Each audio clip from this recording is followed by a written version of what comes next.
The doctor's hands were shaking. I watched her stare at my file, not the ultrasound screen where my baby's heartbeat flickered in black and white. No, she was staring at the paperwork, at my husband's name printed in neat letters on the top of the page. Then she turned off the monitor, just switched it off mid-exam like someone had pulled a plug on my entire life. "Mrs. Mercer," she said, and her voice was barely a whisper, "I need to speak with you privately, right now." She led me to her office, closed the door, locked it. I thought something was wrong with the baby. My heart was pounding so hard I could hear it in my ears.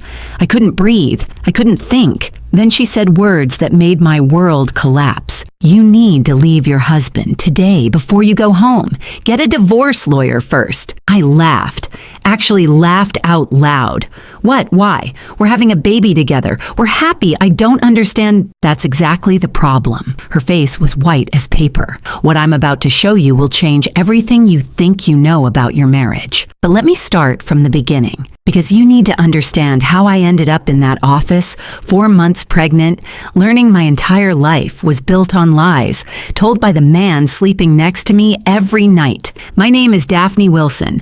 I'm 32 years old. I work as a marketing director at a boutique firm in Connecticut, and I come from what people politely call old money. My grandmother, Eleanor, passed away 5 years ago and left me her estate, about $2.3 million in a trust, plus the historic Wilson family home, where 5 generations of women had lived, loved, and raised their children. I never flaunted it. I worked hard at my own career.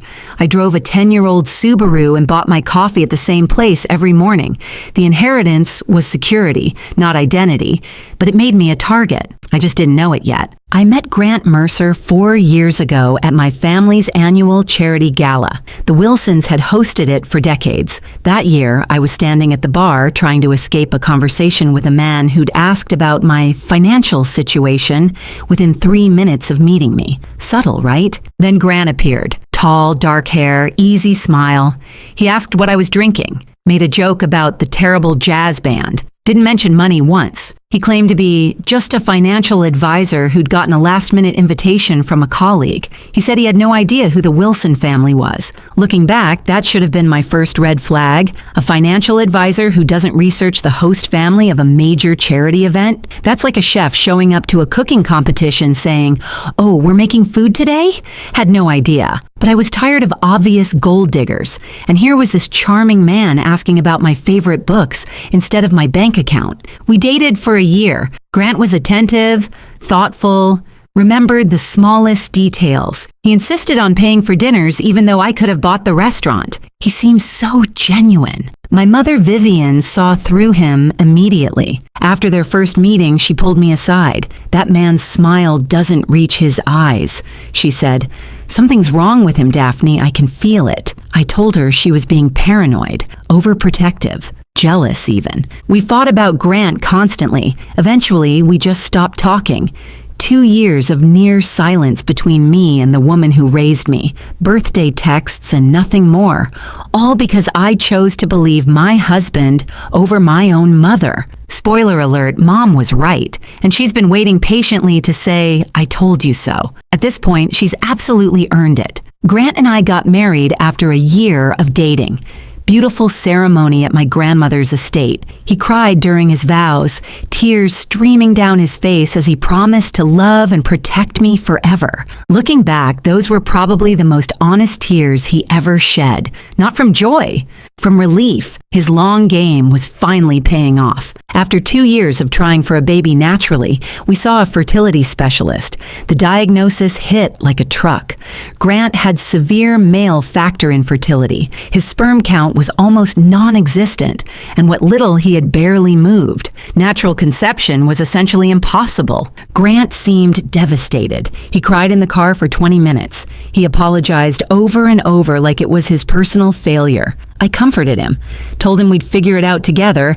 That's what marriage was about. What I didn't know was that Grant wasn't crying from grief. He was crying because his plan had just gotten significantly more complicated. All that emotion was him recalculating, not mourning.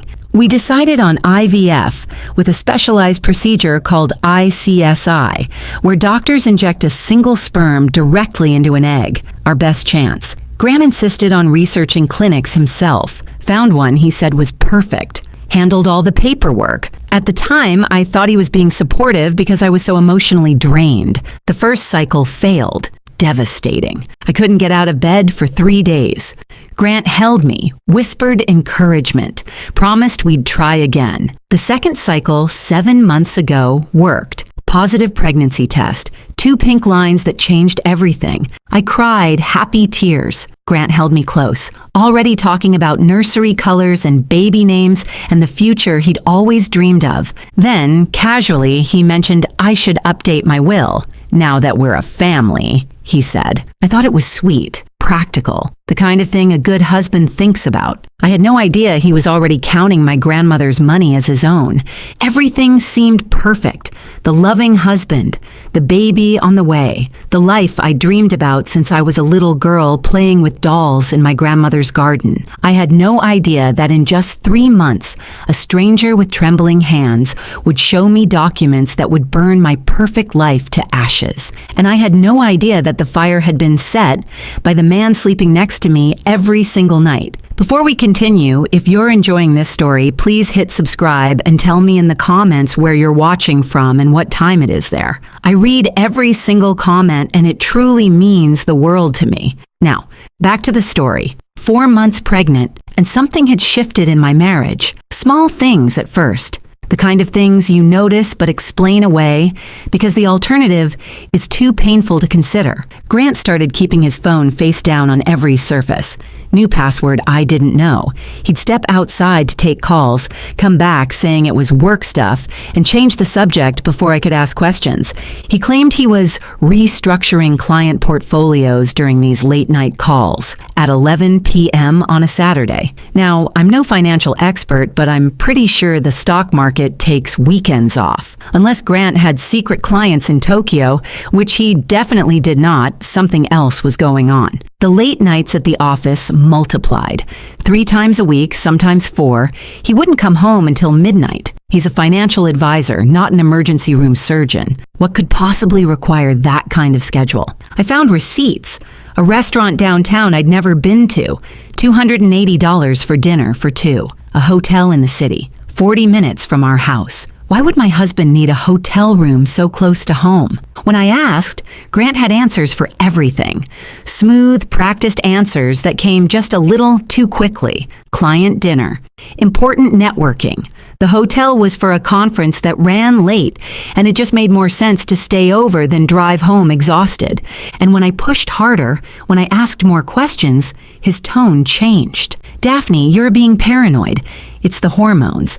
My mother warned me about this. Women get irrational during pregnancy.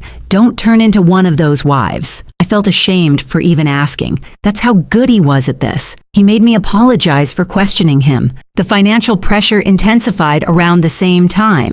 Grant's requests about money became more frequent, more urgent, more creative. We should add me to your trust. What if something happens during delivery? I need to be able to access funds for the baby. It's just practical. Power of attorney is common sense. Every married couple does it.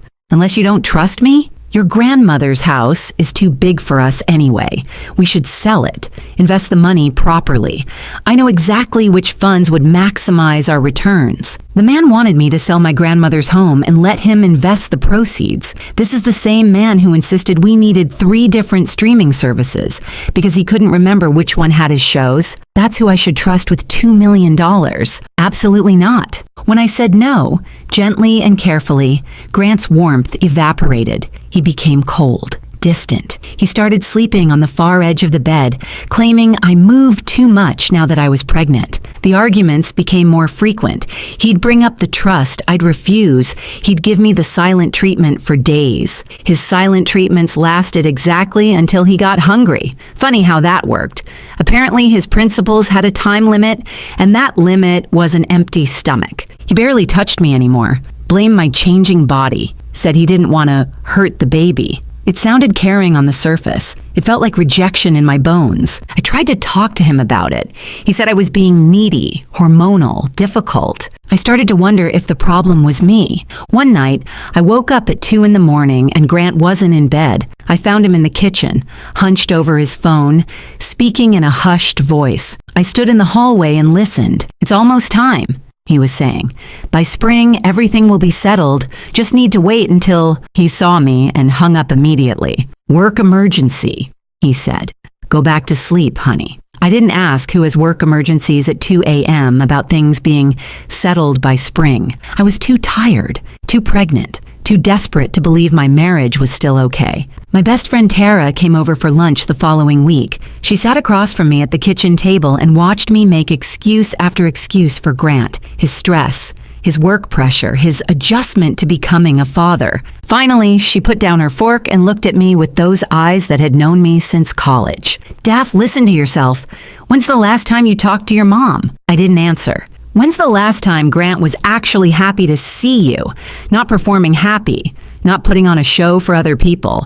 Really genuinely happy to see you walk through the door?" I couldn't answer that either. "Trust your gut," Tara said. "Something is wrong here." I told her she was being dramatic, but that night I couldn't sleep. I kept thinking about Grant's phone, always face down, his late nights, his sudden obsession with getting access to my money, the way he looked at me sometimes when he thought I wasn't paying attention, like I was a math problem to solve, not a person to love, 4 months pregnant.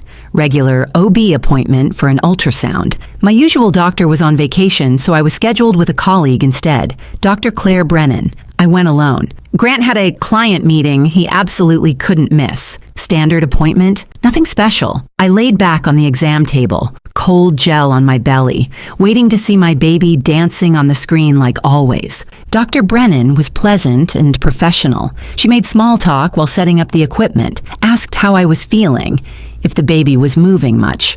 All the normal questions. Then she opened my file, glanced at the paperwork. Her face changed. She looked at my husband's name, looked at me, back at the name. I saw her hands start to tremble. She set down the ultrasound wand, reached over and turned off the monitor completely. "Mrs. Mercer," she said, and her voice was barely above a whisper. "I need to speak with you, privately, right now." I thought something was wrong with the baby. Every worst-case scenario flooded my mind in 3 seconds flat. She walked me to her office, closed the door, locked it behind us, and then she said words that cracked my entire world wide open. "I know what your husband did, and I have proof." She pulled a folder from her desk drawer. Her hands were still shaking as she opened it. "My younger sister works at your fertility clinic," she said. 3 weeks ago, she came to me crying. She told me everything. When I saw your husband's name on your file just now, I recognized it immediately. Dr. Brennan took a deep breath. "Mrs. Mercer, I'm so sorry, but you need to see this before you go home, before he knows that you know." She laid the folder open on her desk between us, and everything I thought I knew about my marriage, my pregnancy, and the man I loved turned to ash right in front of my eyes. Dr. Claire Brennan's younger sister, Molly, worked as a nurse at the fertility clinic, the same clinic my husband had so carefully researched for our IVF treatment. The clinic he insisted was perfect for us. Now I understood why he'd been so particular about that choice. Claire explained everything, her voice steady even though her hands weren't. 3 weeks earlier, Molly had shown up at Claire's apartment close to midnight. She was sobbing so hard she could barely speak. She hadn't been sleeping. She'd lost weight. The guilt had been eating her alive for months, and she finally couldn't carry it anymore. 7 months ago, Molly told her, a patient's husband had approached her at the clinic. He was charming, well-dressed, seemed desperate, but reasonable. He said he had a special situation that required discretion. His wife didn't know, he explained, but he was using donor sperm for their IVF cycle. Some family genetic issue he didn't want to burden her with. Nothing sinister, he just needed help keeping it quiet. He'd pay well for the assistance, $30,000. For a nurse making $52,000 a year, drowning in student loans and credit card debt, It was impossible to refuse. Molly helped switch the samples. Grant's sperm, which couldn't have produced a pregnancy anyway, was replaced with sperm from a paid donor. The embryologist was in on it too. Grant had approached him separately with another payment. Between the two of them, the switch went undetected. The embryologist told Molly not to worry. The husband knows what he's doing. It's not our business what arrangements married couples make. But it ate at Molly, especially when she saw in the clinic records that the pregnancy was successful. Somewhere out there was a woman carrying a baby she believed was her husband's child, and it wasn't. The guilt destroyed her. She couldn't look at herself in the mirror. She called in sick constantly. She started having panic attacks at work. 3 weeks ago, she finally broke. She told Claire everything. I sat in that office listening to Dr. Brennan explain how my husband had spent $50,000 to frame me for cheating on him. $50,000. That's more than he spent on our entire wedding, including the honeymoon. I guess I finally knew where his real priorities had always been, and they definitely weren't the open bar. But there was more, so much more. Claire laid out the complete scheme. The plan Grant had been building piece by piece for over a year. Phase 1 was already complete. Bribe the clinic staff, switch the sperm samples, make sure everyone stays quiet. Phase 2 was also complete. Wait for a successful pregnancy, play the devoted, excited father-to-be, build the perfect image. Phase 3 was planned for after the baby was born. Grant was going to have the embryologist alter the clinic records. The paperwork would be changed to show that our second IVF cycle failed. That way, it would appear we had conceived naturally afterward. Phase 4 was the trap. After the birth, Grant planned to suggest a DNA test. He'd frame it as something sweet and sentimental, proof of fatherhood to hang in the nursery, a celebration of our family. And Phase 5 was the kill shot. When the DNA test proved he wasn't the biological father, and when the medical records showed we had conceived naturally, he would have all the evidence he needed. His wife had cheated on him. The baby wasn't his. He was the victim. Our prenup had an infidelity clause. This is common in wealthy families, protects the assets. If one spouse cheats, they owe the other spouse $500,000 in penalties, plus the cheating spouse forfeits any claim to the other's property, plus the wronged spouse can sue for additional emotional damages. Grant's endgame was crystal clear.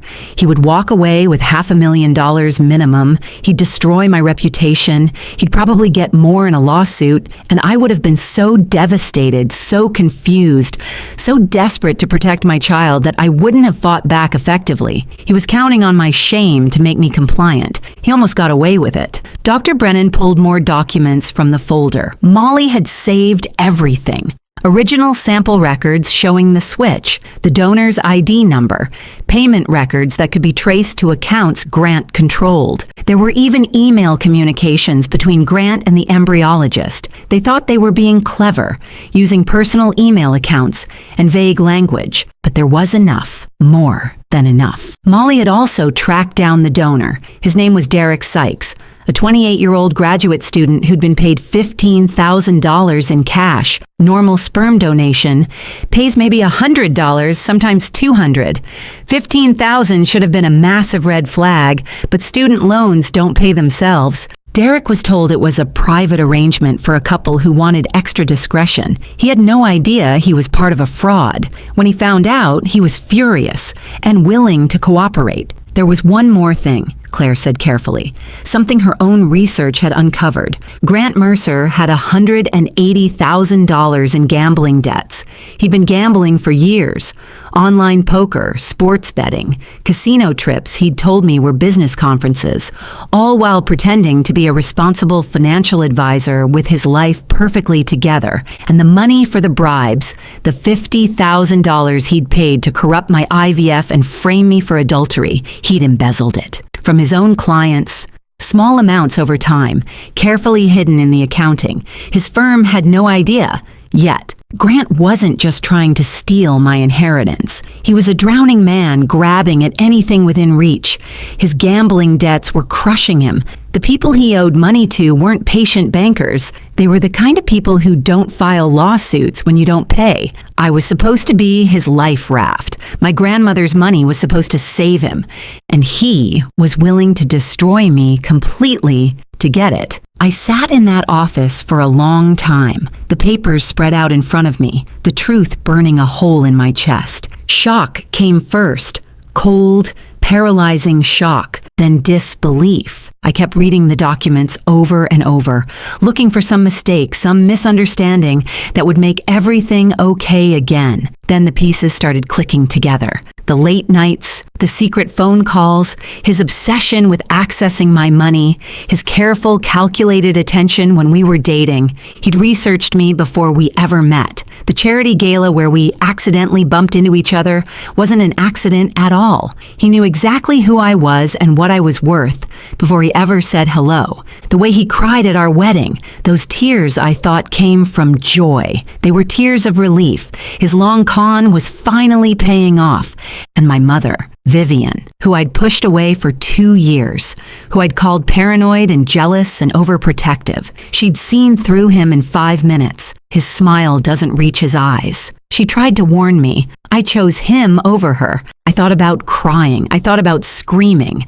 I thought about driving home and confronting him, throwing those papers in his face, watching him scramble to explain. But then something else happened. Something cold settled into my stomach. Something sharp and focused and absolutely calm. He thought I was stupid. He'd built this entire scheme on the assumption that I would crumble, that when his trap sprung, I'd be so devastated by the proof of my infidelity that I'd hand over whatever he wanted just to make it stop. He thought I was weak. He thought I was naive. He thought I was an easy mark. He had no idea who he'd married. I looked at Dr. Brennan. He doesn't know that I know. No, my sister hasn't told anyone else, and I only connected you to the case when I saw your file today. Good. I gathered the documents carefully. I need copies of everything, and I need you to connect me with Molly directly. What are you going to do? I stood up. My hand rested on my belly, on the baby who was completely innocent in all of this, a child who didn't choose their biology, a child I already loved, regardless of DNA tests or donor IDs, or any of the ugliness swirling around their existence. My husband thinks he's been playing chess, I said. He thinks he's 3 moves ahead. He thinks he's already won. I straightened my shoulders. He's about to find out I already flipped the board. I drove home from that appointment with my face carefully neutral, hands steady on the wheel, breathing even, just in case. Grant had installed security cameras around our house 2 years ago. At the time, he said it was for protection. Now I wondered if it was surveillance, if he watched the footage, if he was tracking my expressions, my movements, looking for any sign that I suspected something. So I gave him nothing. He was waiting when I got home, standing in the kitchen with that smile that didn't reach his eyes. My mother's words echoed in my head, 2 years too late. "How was the appointment?" he asked. "Is the baby okay?" I smiled back, walked over and hugged him, showed him the ultrasound photo Dr. Brennan had printed before everything changed. "Perfect," I said. "Everything's absolutely perfect. I deserve an Oscar for that performance." I smiled at him over dinner while mentally calculating how much his bail would be. I asked about his day while picturing him in an orange jumpsuit. I even laughed at his joke about baby names. It wasn't funny at all, but I committed to the role like my life depended on it. Because in a way, it did. I apologized for being paranoid lately, blamed the hormones, used the exact same excuse he'd thrown at me for months. His whole body relaxed when he heard it. The tension in his shoulders melted away. He thought he was still winning. He thought his plan was still on track. That night, he slept soundly beside me. I lay awake until 3 in the morning, staring at the ceiling, planning his destruction. The next morning, I called in sick to work. Then I drove 2 hours to a different city, checking my mirrors constantly to make sure I wasn't followed. Paranoid? Maybe. But I'd earned that paranoia. I found a private investigator named Rosalind Weaver, ex-police detective, 15 years on the force before going private. No-nonsense attitude, sharp eyes, the kind of woman who'd seen everything and wasn't impressed by any of it. I told her everything. She listened without interrupting, took notes, and when I finished, she smiled like a shark who'd just spotted a bleeding swimmer. "Your husband made a lot of mistakes," she said. Arrogant men always do. Give me 2 weeks. She had results in 10 days. Grant's gambling debts totaled $180,000. He owed money to online betting sites, underground poker games, and a few private lenders who definitely didn't file paperwork with the IRS, the kind of creditors who get very creative when payments are late. The embezzlement was confirmed. Approximately $53,000 missing from client accounts at his firm, siphoned over 18 months through small transactions designed to avoid detection. His bosses had no idea, yet. And then there was the affair. 8 months. His assistant, hotel rooms, romantic dinners, weekend getaways disguised as business trips. Rosalind had photos, text messages, credit card receipts, the whole pathetic collection. His assistant. Of course it was his assistant. How completely unoriginal. I was almost insulted by the cliche. If you're going to destroy your marriage, at least show some creativity. Having an affair with your assistant is literally chapter 1 of the Cheating Husband Handbook. Not that such a handbook exists, but if it did, Grant would have highlighted that page. Rosalind found something else too. This wasn't Grant's first attempt at landing a wealthy woman.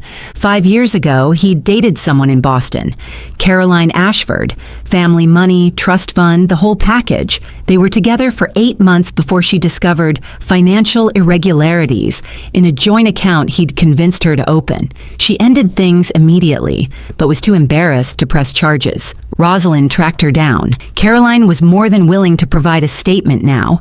She'd always regretted letting him walk away clean. I met with Molly Brennan in secret, a coffee shop an hour from town where nobody would recognize either of us. She looked terrible. Thin, pale, dark circles under her eyes. The guilt had been eating her alive. She started crying the moment she saw me sit down. "I'm so sorry," she kept saying. "I knew it was wrong. The money, and he was so convincing, and I thought maybe he really was just trying to protect you from some genetic issue," and I stopped her. "I need to know one thing. Are you willing to testify? Officially? On the record?" She nodded without hesitation. "I'll tell them everything. I should have gone to the police the day after it happened. I was just so scared of losing my license, my job, everything. But yes, whatever you need, I'll say it under oath." I looked at her for a long moment. This woman had helped my husband try to destroy me. She'd taken $30,000 to participate in fraud. By any measure, she was complicit. But Grant had manipulated her the same way he'd manipulated me. He'd found her weakness and exploited it. He was the architect. She was just a tool. "Don't be scared anymore," I told her.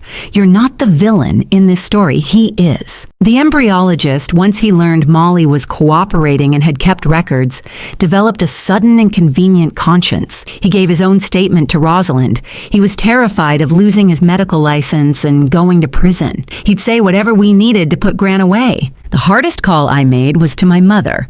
2 years of near silence. 2 years of choosing Grant over her. I'd defended him when she questioned his motives. I'd stopped inviting her to holidays. I'd called her jealous, paranoid, unable to accept that I was happy.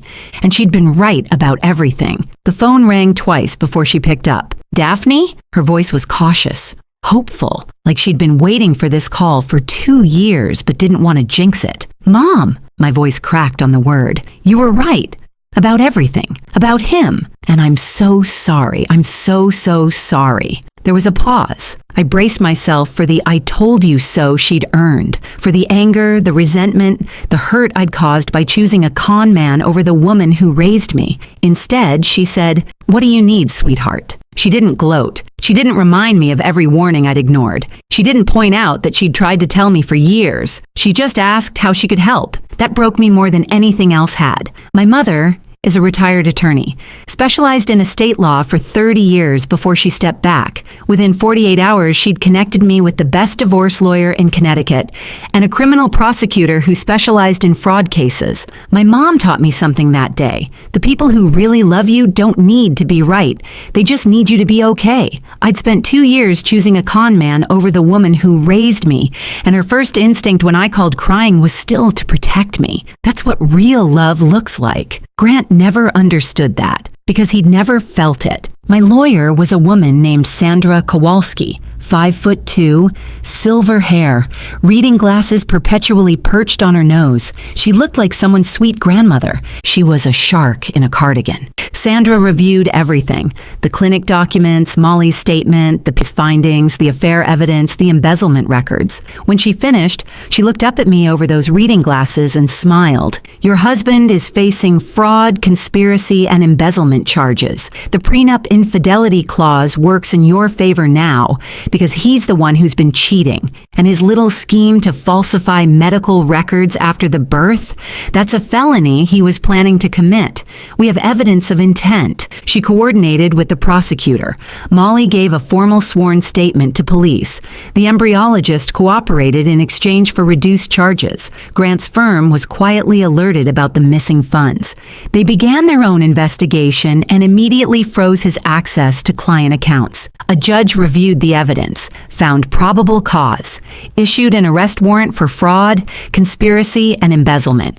My lawyer called it a formality at this point. I called it the best piece of paper I'd ever seen in my life. 8.5 by 11 inches of pure karma. 6 weeks after that ultrasound appointment, I suggested to Grant that we throw a celebration, a baby moon party at my grandmother's estate. Both families, close friends, an afternoon garden gathering to celebrate the baby coming soon. His eyes lit up like Christmas morning. More witnesses to his devoted husband performance. More people who would feel sorry for him later when his wife was exposed as a cheater. More fuel for the sympathy he was planning to milk. "That's a wonderful idea," he said, kissing my forehead in that gentle way that used to make me feel safe. "Let me help plan everything." No. I patted his chest. "You've been working so hard lately. All those late nights at the office. Let me handle the party. You just show up and enjoy it." He had no idea that my version of handling everything included police officers waiting in the guest house, my lawyer stationed near the bar, Derek Sykes ready to testify, every piece of evidence organized in folders, and his own parents about to learn exactly who their son really was. The party was scheduled for Saturday. Grant spent that morning in the bathroom practicing expressions in the mirror, adjusting his tie, rehearsing his excited father smile. I watched him through the crack in the door. This man I'd shared a bed with for 3 years. This man I'd trusted with my future, my family, my heart. He thought he was walking into his crowning achievement. He had no idea he was walking into his own funeral, the Wilson family estate in late spring. My grandmother's gardens in full bloom, 50 years of careful cultivation bursting with color, white tents on the back lawn, champagne chilling in silver buckets, flowers arranged on every table, a string quartet playing softly near the rose bushes, 50 guests milling about in their Sunday best. Family, friends, colleagues. Grant's parents had driven up from Maryland, so proud of their successful son and his beautiful pregnant wife. My grandmother would have loved this party. She also would have seen through Grant in about 30 seconds flat. But that's grandmother wisdom for you. The older generation has a radar for phonies that the rest of us have to develop the hard way. Grant was in his absolute element, working the crowd like a politician at a fundraiser. Handshakes, backslaps, that charming laugh he'd perfected over years of practice. His hand kept finding my belly for photos. Every time someone pointed a camera, there he was, the devoted father-to-be, gazing at me with what looked like adoration. He was so good at pretending to be human, I almost felt sorry for him. Almost. The feeling lasted approximately 3 seconds before I remembered the $50,000 he'd spent trying to destroy my life. Sympathy evaporated pretty quickly after that. Grant's mother kept dabbing her eyes with a handkerchief. "I always knew he'd make a wonderful father," she told anyone who would listen.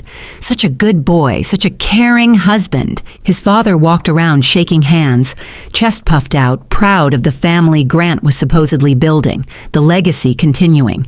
The Mercer name carried forward. My own mother stood near the dessert table, watching Grant with the patient expression of a cat observing a mouse that doesn't know it's trapped. She caught my eye across the lawn and raised her champagne glass slightly. Almost time. Around 3 o'clock, Grant did exactly what I knew he would do. He'd been dropping hints for weeks about wanting to celebrate fatherhood with a DNA test, frame the results in the nursery, proof of their bond. So romantic, so meaningful, so completely staged. At the party, he brought it up again, loudly, making sure plenty of people could hear. "You know what we should do, honey?" He pulled me close, arm around my waist, playing to the crowd. "I've been thinking. Let's get one of those DNA test kits. We can frame the results for the nursery. Proof that daddy and baby are connected forever. Wouldn't that be special?" Several guests made awe sounds. His mother dabbed her eyes again. I pretended to hesitate. "Oh, I don't know. That seems like a lot of trouble." "Come on, it'll be amazing. We could even open the results right here, right now. Make it part of the celebration. What do you think, everyone?" Encouraging murmurs from the crowd. Someone said, "How sweet." Someone else mentioned they wished their husband was that thoughtful. Well, I looked around, playing the shy wife. If everyone thinks it's a good idea... Grant was practically glowing. This was his moment. The trap he'd spent over a year building was about to snap shut. He could already taste my money, my humiliation, my destruction. He just didn't realize whose neck was in the trap. If this story has you on the edge of your seat, please hit that like button. I love hearing your thoughts in the comments. Now let's get to what you've been waiting for. Instead of pulling out a DNA kit, I walked toward the small platform we'd set up near the fountain, the one meant for toasts and speeches. I picked up the microphone. Grant smiled up at me from the crowd, champagne in hand. He was already rehearsing his shocked, devastated face, practicing the tears he'd cry when the truth came out about his cheating wife. "Thank you all for coming today," I said, my voice carrying across the lawn. "This party is supposed to be about celebration, about family, about truth." I found Grant's eyes in the crowd. "My husband said he wanted to reveal something special today, so I'm going to help him do exactly that." His smile flickered, just for a second. The first crack in his performance. I reached under the podium and pulled out a folder. 3 months ago, I learned something about my husband that changed everything I thought I knew about my marriage. I want to share it with all of you today because Grant is right. This should be about truth. Grant's smile was frozen now. His champagne glass had stopped halfway to his lips. Grant and I struggled with fertility. His diagnosis meant natural conception was impossible for us. So we did IVF at a clinic he chose. I held up the first document. These are the records from that clinic. The original records, before anyone had a chance to alter them. I let that word hang in the air. Original. Grant's face went pale. These records show that my husband bribed 2 clinic employees to switch his sperm sample with donor sperm. He paid $30,000 to a nurse. He paid the embryologist. And he paid $15,000 to a young man named Derek Sykes. I gestured toward the edge of the crowd. Derek stepped forward, a 28-year-old grad student who'd thought he was helping an infertile couple, not participating in fraud. To provide the sperm that was used to conceive my child without my knowledge, without my consent. Gasps rippled through the crowd. Grant's mother grabbed his father's arm. Someone dropped a champagne glass and it shattered on the patio stones. My husband's plan was simple, I continued. Wait until our child was born, demand a DNA test, and when the results proved he wasn't the biological father, which he already knew would happen, he would accuse me of having an affair. I held up more documents. Our prenup has an infidelity clause. If I had supposedly cheated, I would owe him $500,000. He could sue for additional damages. He could destroy my reputation. He could take everything my grandmother left me and walk away. Grant found his voice. It came out strangled, desperate. "Daphne, honey, this is insane. You're confused. It's the pregnancy, the hormones. You're not thinking clearly. I'm not finished." My voice was ice. The crowd went silent. In addition to bribing the fertility clinic, my husband embezzled approximately $50,000 from his clients at his firm to fund this scheme. I looked at a man standing near the bar, Grant's boss, who'd been quietly invited. His firm is now aware and investigating. Grant's boss set down his drink. His face said everything. My husband also has $180,000 in gambling debts, money he owes to people who don't take late payments kindly. And for the past 8 months, I pulled out the photographs. Nothing explicit, just romantic enough to leave no doubt. He's been having an affair with his assistant. Grant's mother made a sound like she'd been punched in the stomach. I displayed the photos, restaurant dinners, hotel entrances, the kind of evidence that removes all possibility of denial. This wasn't even his first attempt, I added. 5 years ago in Boston, he targeted another woman with family money. That relationship ended when she discovered financial irregularities. She's provided a statement to investigators and is prepared to testify. Grant's champagne glass slipped from his fingers. It hit the stone patio and exploded, champagne spraying across his expensive shoes. Those are lies, he stammered. She's making this up. She's mentally unstable. The pregnancy has affected her mind. Grant, his own mother's voice cut through the noise, quiet but sharp enough to draw blood. Is any of this true? He turned to face her, opened his mouth to deny everything. Nothing came out. Molly Brennan stepped forward from where she'd been standing near the guest house, pale but determined. I'm the nurse he bribed, she said. I have documentation of everything. I've already given my statement to police. Derek Sykes spoke up next. He paid me $15,000 and told me it was a private arrangement. I had no idea I was part of a fraud until Mrs. Wilson's investigator contacted me last month. Grant looked around wildly, at the faces of people who'd been laughing with him 10 minutes ago, his colleagues, his family, the society friends he'd worked so hard to impress. Everyone was staring at him like he was something rotting they'd just discovered on their shoe. Then 2 police officers stepped out from the guest house, walking calmly across the lawn. Grant Mercer. The first officer's voice was professionally neutral. You're under arrest for fraud, conspiracy, and embezzlement. You have the right to remain silent. Anything you say can and will be used against you in a court of law. They handcuffed him right there, in front of everyone. His mother was sobbing now. His father refused to look at him, staring at the ground like he wished it would open up and swallow him. As they walked him toward the police car, Grant tried one last time, one final manipulation. Daphne, please. His voice cracked. We can work this out. I made mistakes, but I love you. I've always loved you. Don't do this. Think about our baby. Think about our family. I looked at him. Really looked at the man I'd shared my life with for 3 years, the man I defended to my own mother, the man who'd stood at an altar and promised to love and protect me while calculating how much he could steal. You're absolutely right, Grant, I said. We just worked it out. They put him in the back of the police car. I watched it drive away down the long gravel path, past the gardens my grandmother had planted half a century ago, through the iron gates of the property Grant had wanted so desperately to own. 50 guests stood in absolute silence. Then my mother walked up and put her arm around my shoulders. I'm proud of you, she said quietly. Your grandmother would be too. And for the first time in months, I took a full breath. Grant was denied bail. Flight risk, the judge said. Between his gambling debts and the people he owed money to, there was too much chance he'd disappear. Those gambling creditors got very interested very quickly once the arrest made the news. They'd been patient while Grant had a wealthy wife. That patience evaporated the moment they realized the money train had derailed. His affair partner, the assistant he'd been sneaking around with for 8 months, resigned from his firm the morning after the party. Didn't even clean out her desk. Just sent an email and vanished. She didn't wait for the handcuffs to click shut before she ran. I've seen rats leave sinking ships with more loyalty. At least rats have the decency to look back once. Grant's firm completed their internal investigation within 2 weeks. $53,000 confirmed missing. They filed their own criminal charges. The woman from Boston, Caroline Ashford, came forward publicly once she heard about the arrest.